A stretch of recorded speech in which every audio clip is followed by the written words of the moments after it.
Salut la team, c'est JM Technologies. Aujourd'hui, Apple me déçoit.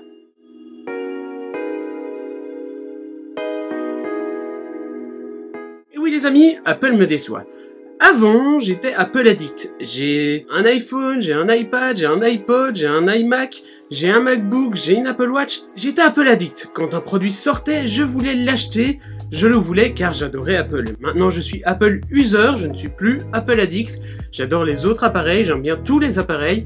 Mais j'ai quand même de préférence pour Apple au niveau de l'utilisation de la simplification des appareils, tout simplement, et des designs. Ici, Apple me déçoit terriblement. Vous le savez certainement, hier a été présentée la Keynote qui a présenté de nouveaux appareils. Apple a donc présenté une nouvelle Apple Watch, la série 3, qui permet d'être autonome, qui dispose d'une carte SIM interne. Cette version-là aurait dû être la toute première version de l'Apple Watch, mais bon, on ne peut pas tout faire.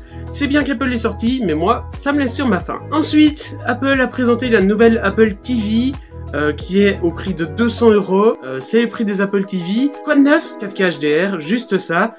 Ils auraient pu améliorer l'Apple TV, mais non, ils rajoutent juste de la 4K HDR pour 50 € de plus qu'une Apple TV normale. Ça me déçoit assez de la part d'Apple, mais bon, c'est normal, ce sont des petites améliorations. Ensuite, Apple nous présente le nouvel iPhone. Il faut savoir que ça fait 10 ans que les iPhones existent, et donc hier était l'année cruciale pour présenter les iPhones. Apple nous sort donc l'iPhone 8.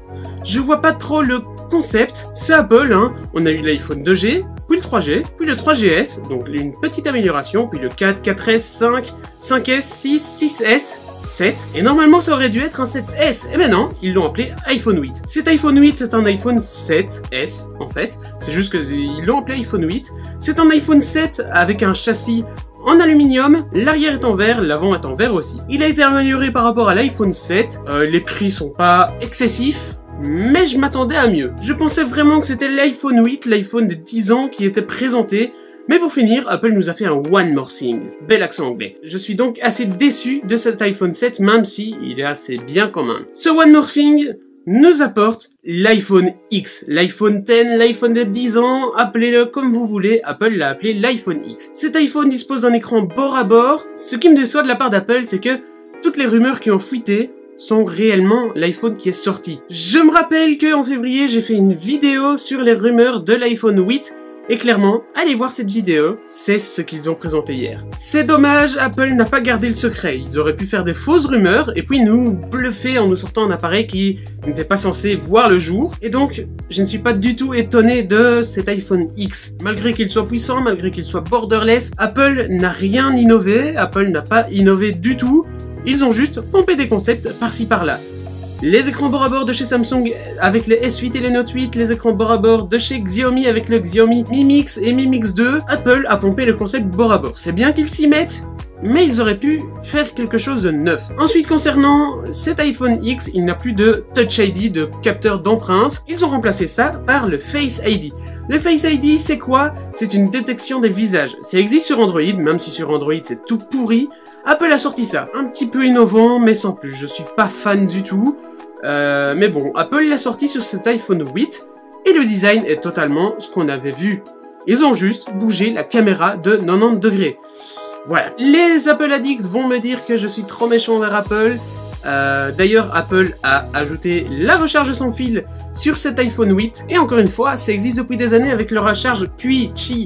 Je sais pas comment vous le dites, mais ça existe depuis des années. Maintenant, puisqu'Apple l'a mis, tout le monde va s'y mettre. Apple, malgré qu'ils pompent des concepts, quand ils mettent quelque chose, tout le monde s'y met. Mais bon, cette fois-ci, ils n'ont pas du tout été innovants et ils ont complètement pompé de tous les côtés. Et ça, je trouve ça dommage de la part d'Apple. Je m'attendais vraiment à un truc différent des rumeurs et différent des autres smartphones. Le prix! Mais putain, Apple, qu'est-ce que vous faites? Sérieusement, YouTube va me démonétiser parce que je viens de dire une insulte, mais sérieusement, ce prix c'est quoi? 700 € pour l'iPhone 8, mais 1300 € pour l'iPhone X 256 Go. C'est beaucoup trop cher, même si Apple c'est une marque de luxe, qu'on paye la marque, qu'on paye les développements, qu'on paye les recherches. C'est beaucoup trop cher et je suis très déçu de la part d'Apple. Malgré que j'en suis déçu, j'ai quand même envie de tester cet iPhone pour voir s'il va me changer mon avis par rapport à cette keynote. Je vais essayer de le tester sur la chaîne YouTube, donc n'hésitez pas à vous abonner, à laisser des pouces bleus, à activer la cloche pour être sûr des notifications. Malgré ça, les Apple Addicts, je vous laisse commenter des avis constructifs, sinon je supprime vos commentaires. Mais en tout cas, voilà. Vous avez donc tous mon avis sur cette keynote d'Apple qui m'a déçu. Voilà les amis, j'espère que cette vidéo vous a plu. Si cette vidéo vous a plu, n'hésitez pas à lâcher les pouces bleus des familles qui font plaisir. N'hésitez pas aussi à partager la vidéo pour faire connaître la chaîne YouTube à vos amis. N'hésitez pas aussi à vous abonner, à partager la chaîne YouTube et à activer la petite cloche pour faire partie de la JN Team. Sur ce, on se retrouve pour une future vidéo. Allez, salut!